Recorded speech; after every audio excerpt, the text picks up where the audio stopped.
Good morning. Well, we're at the basically at the 2-yard line here in the S&P, and to see if we can get it over the goal line here to new all-time highs. So quite a bit of green there on the screen, some nasty reds, but I mean, we're close. And what does that really mean in the grand scheme of things? I don't know. I don't think so much. It's better than going back down to the lows, but that might be in the cards in another month. But we are getting close to the holidays here. October is about done. So we got a couple of months here for the end of year Christmas rally. That's in the cards, or was this already it? So we'll see what unfolds here, but we've got spiders here just above 300. Right? So not a big deal up there. Let's just take a look here. Oh, 1 second.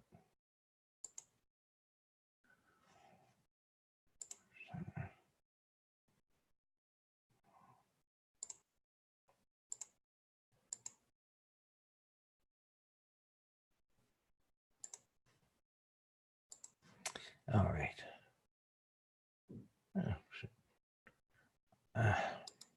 Hold on. I wanted to see if it's above the top of the red bar there.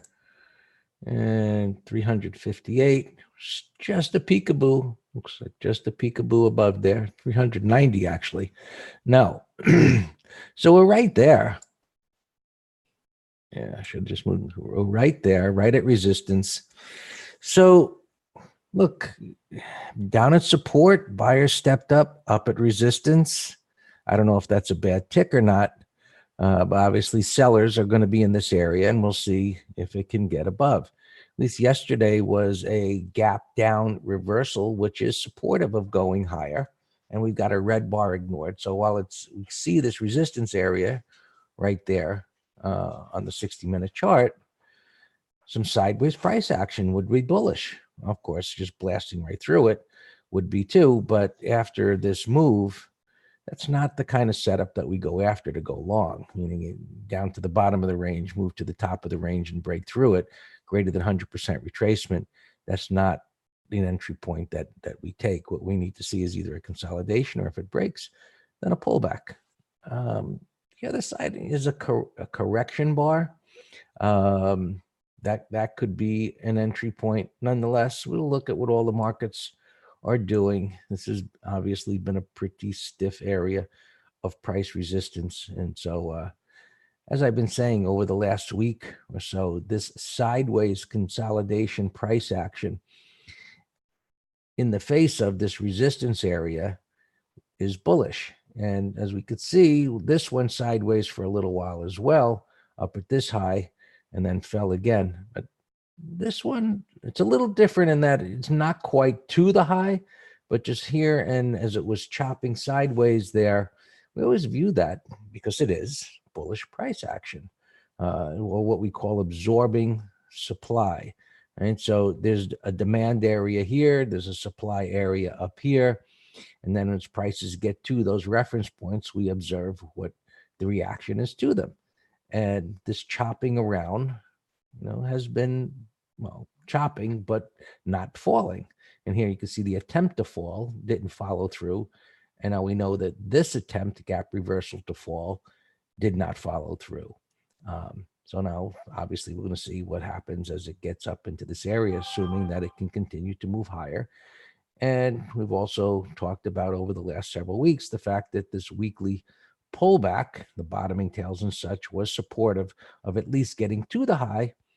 And as I said, now we're at the 2-yard line, and the fences, they're stacked up, and we'll see if they can hold it again and what's going to happen. Qs have been the weaker, but some of these, well, we've got some, well, obviously Amazon coming out, but we've got some good numbers here. Microsoft went crazy after the close, jiggling around, but here it's up a little bit. Tesla being the monster move here. Apple's up a little bit. You got eBay down a little bit and so on. PayPal coming back. That's been getting clobbered. And so there's some pretty good stuff here going on, and there's some slightly negative stuff going on. AMAT's up here a little bit. Facebook, no big deal. Just looking at LRCX, right? Big gap. So again, good stuff. Google hanging in there. Had a good day yesterday. So you know, Twitter, as you can see, is down here a whole bunch, and Snap down a little bit. Anyway, so Qs, where are they here? 193.50, still within the middle of the range here. They still got work to do. This bar here, this little continuation or correction bar, suggests that it can go higher, maybe getting up to the top of the range, which would be the top of that big red bar there. Overall, just a lot of sideways chop going on. Diamonds, the underperformer. That's a bad tick right there. But just slopping around here, up a little bit. So we don't have all of these markets up at the highs, but the S&Ps are knocking on the door of punching through there. And the Russell, we're talking about bringing up the rear. It's kind of just stuck here. 154.87. 154. Maybe you can get through here. Another one that maybe can get up through the top of the range there. Last week it tried, not last week, yesterday, it broke under the lows and it came back nicely. I kind of just closed where it opened. You can see that, the candle body right there is about the same, and it's been just dead neutral for the last 3 days. But getting through here would suggest you can go back up to the top of the range. And as we always do, we watch all of these markets to see whether they're moving in lockstep with each other, who's bringing up the rear, who's leading, relative strength, relative weakness, and so on. And so the Russell, which has shown relative weakness quite often, coming back down to the bottom of its range faster, has had the tendency of bringing up the rear. And this price action right now suggests that it's going to continue to do that, just bring up the rear. So this, as we talked about here, with the same concept of playing catch up or bringing up the rear, should be the outperformer, assuming the markets continue to hold up here and move up to their respective tops of the ranges. Transports, been doing well. Same story as the Russell, showing relative weakness and then playing catch up. And that's what it's doing right now. So as we do every day, just see if it can take out the prior day's high. And now we've got a wider bar with an inside bar. So the inside bar is viewed as a resting day. And after a resting day, you should be kind of ready to continue the run. The transports has had 3 resting days, so a little bit more supportive that it should continue to run. But what we like to see when the transports are beginning to lead or play catch up, that the Russell does the same thing, and where they begin to outperform the S&Ps, and certainly in the short term, they've been outperforming the NASDAQ. And looking at the futures, right? Got a nice little consolidation, a little clearer of what we've been talking about over the last week or so, of this choppy consolidation, and just a narrow range day so far, but we're really close to getting above. Now, just remember that the S&Ps, the last couple of times, they've done this little peekaboo move and then come right back in, and that's where the fall began from. But different pattern this time. You could see this kind of ran all the way up and double topped. Something similar here, we call like a little bonus on an M top, where it makes a new high. But this one has been going sideways for, a week and a half or so at the top of this wide range bar. And you can see the bottoming tail bar there. So the buyers on the dip and the red bar ignored, and the bottoming tail bar. So the buyers continue to step up on the dip, and it should get a little more difficult here as we, get to the high, because buyers are going to become a little more hesitant as to what the reaction is going to be up at these highs, since it's been, negative each time. But so far, it's holding up. So we'll see what it does. And Qs, still within the range there, but as I said, a lot of positives, some negatives down there, and waiting on Amazon and Intel tonight is probably the hesitancy today that maybe puts a cap on whatever follow through or the lack thereof that there might be here coming. So we'll see what that is after the close. But so intraday here, we've got some bullish price action. Pop, bull flag, bottoming tail, continuing higher, and as it gets up to this area up here, it's going to get more difficult to continue that momentum. So the upside at this point appears to be relatively limited. YM, the laggard, we've got the everybody knows Boeing, McDonald's, and some others that are underperforming. So with Intel coming out tonight, maybe that helps get things moving. So generally, when we see certain markets or certain stocks within a sector getting to resistance that have been the outperformers, we look at the underperformers to play catch up. And this isn't much of a move to play catch up, but just to point out the concept here that the Dow may actually play some catch up to the S&P. And the best here for playing some catch up would be the Russell if it can clear these highs here. It's been in this trading range, as you can see on the 60-minute chart. And if it can clear that, it enters, not a totally clear void, but pretty darn good. Let's just look at a higher time frame there just to compress the information.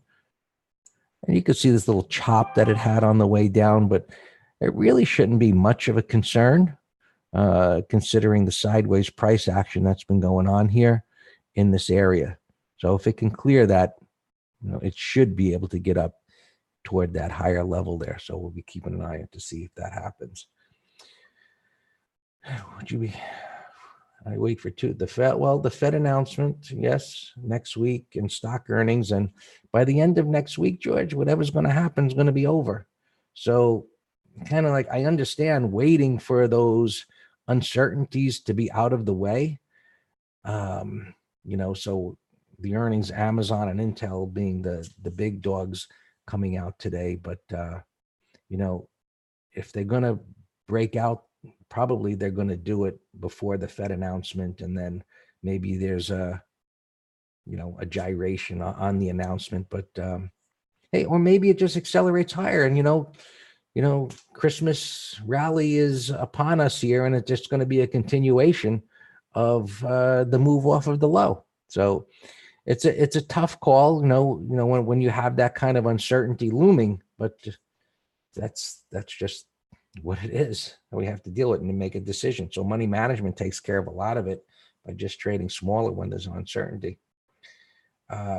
We did, and they're asking me about Telegram. Yes, we did send a new Telegram link. So if you're a subscriber to the weekly options letter, we did send a Telegram link. If you did not get it, just email myself or Dan, Greg at Master Trader, Dan at Master Trader, or email us both. Showed up at our house, Alex. He was there. He had on his red suit. There was the beard. The cookies were out. I don't know about the stock market, but Tim's mentioning eBay. Yeah, eBay got clobbered here. And your thoughts on Tesla? My thoughts on Tesla is, what? I don't trade it, but I sure wish I was long Tesla, but I would never be in front of earnings. But bam, big move up on those earnings. So pretty decent weekly chart suggested that it can continue to go higher. So, that's going to be a big gap here in pushing up that higher. And patterns like this typically spend some time, usually a week or longer, chopping around, consolidating that. So it's a nice improvement in the stock. So we'll see where that goes. And oil. Well, finally a move up. And, as mentioned yesterday, the energy ETFs have begun to play a little catch up or bringing up the rear. Oil's up its a little bit of resistance here, but it's broken out of this trading range. So that looks like it can go higher, and that's helping support the market. It should. And bonds are down. And we talked about yesterday, this was a concern, this reversal, but sellers knocked it back down here, couldn't get through. It's not breaking lower yet, but as you can see, right, it hasn't been able to get through these levels. And so now it's got a little support down there. So starting another little trading range. So you'll still want to keep an eye on this or TLT to see which way it's going intraday. And so yesterday was just, it backed off a bit. And so that was a plus for the markets. Gold still trying to get out of this range, chopping around, but the weekly chart is certainly getting interesting. Now, this idea, no, not really idea, this evidence that the market is holding up here and potentially to go higher, it kind of flies in the face of gold taking off from this pattern. So a little bit of uncertainty as to that, but the pattern doesn't really give us any clues. Well, it's giving us clues. I shouldn't say that. Any events, so to speak, to say this is the moment in time to jump on board. But you can see it is getting tighter where the ranges are compressing. So you can see as the ranges expanded here and that correction started and where it's getting tighter and tighter here, suggesting that a move is becoming imminent. Silver, same thing. It looked like it was going to go down on the topping tail, and it retested that, but that hasn't followed through. So some bullish price action there, but still within the trading range, which is obviously very clear on this intraday time frame. So that's it for me. All yours, Dan.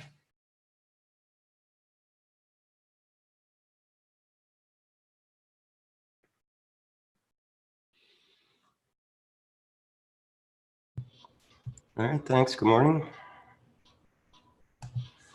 We have, excuse me, we have a ton of gappers.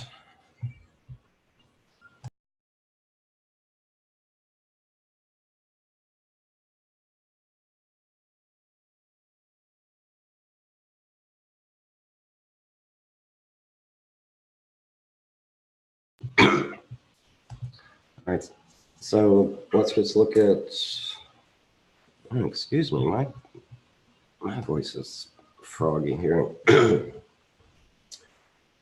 Our opens all look fine, so I'm going to go right to gappers.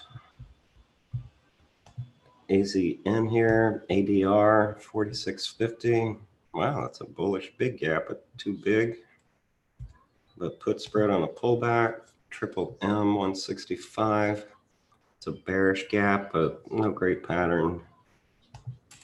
Poor Nokia gapping down 20%. Wow. Wow, that's ugly. That's an ugly gap, but man, is that thing going out of business?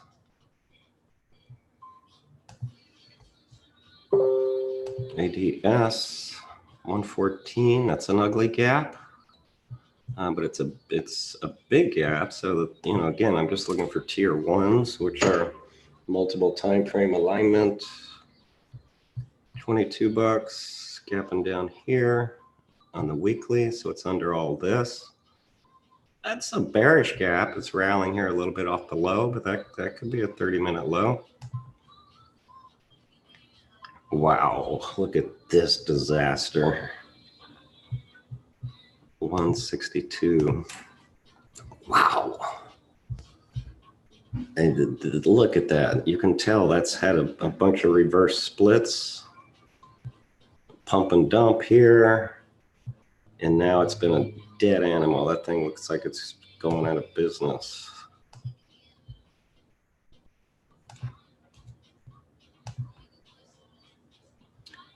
This is not earnings, but McGraw gave me this. McGraw 2 days ago was a great entry. 1, 2, 3 on the weekly. It looked fantastic. So it's just a matter of, getting on board and where's your stop. LAD, McGraw gave me. McGraw, look at this thing. I missed it yesterday, but that is what we call a beautiful pro gap breakout over a red bar. That's a shock event. Actually, I'm going to put that in my red bar ignored shock. That's a great shock because I'm working on a red and green bar ignored.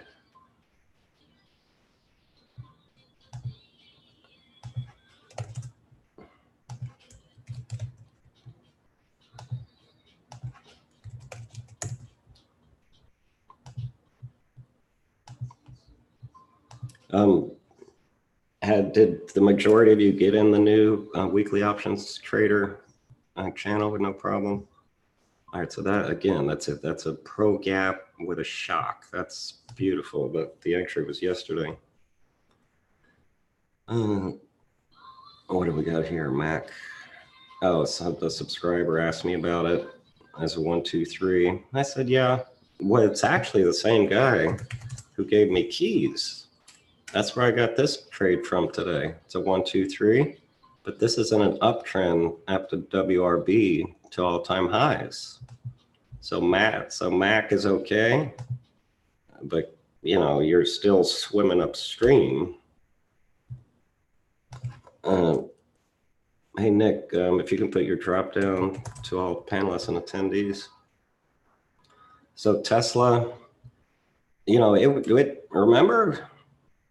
remember up here, I was looking to do a put spread.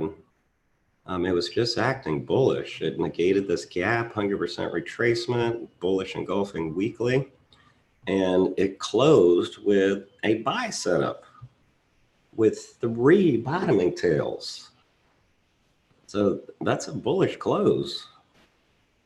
And had we bought that, you know, I would have said target 280 to 300. You know, just kind of eyeballing it, and that's where it's gapping right now.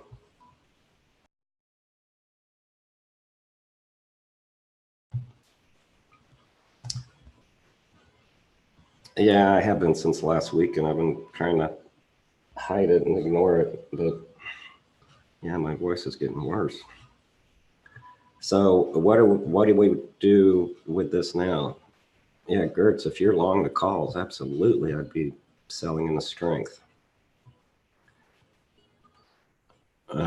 And you know what, you know, you can also do, even if it's pre-market, let's say you saw a bearish pattern pre-market and you want to protect your gains, how you would do that is shorting some stock.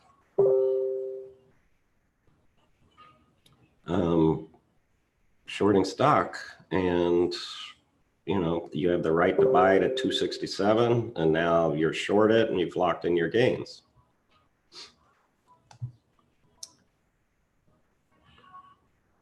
So let's see, Nick was asking me, when you hold a call about pre-earnings, do you sell right away or open if it moves substantially up?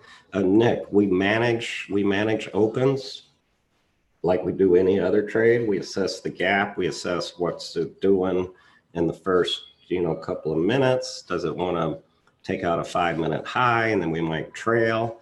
But on excessive gaps like this, I think the news said this is the biggest move in percent-wise in Tesla's history, or maybe dollar-wise, whatever the case. But it's big. We all know that.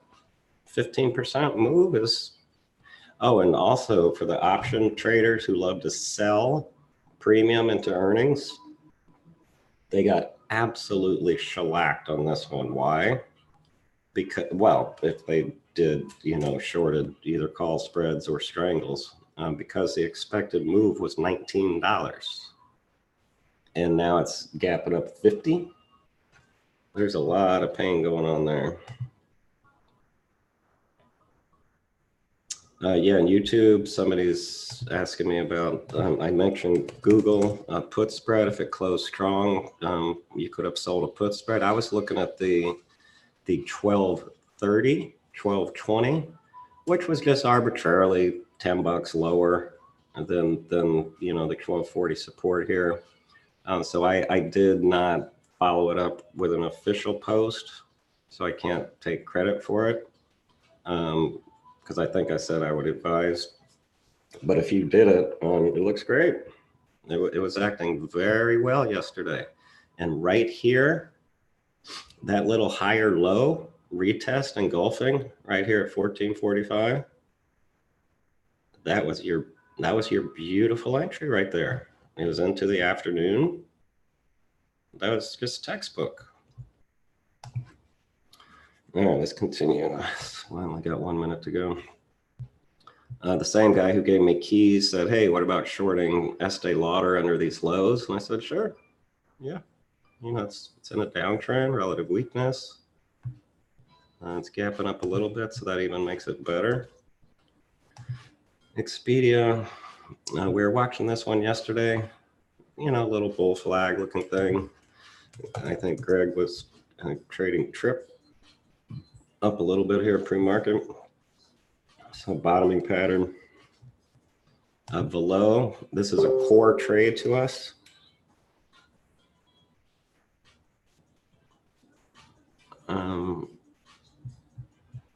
So Greg, you don't see the new weekly options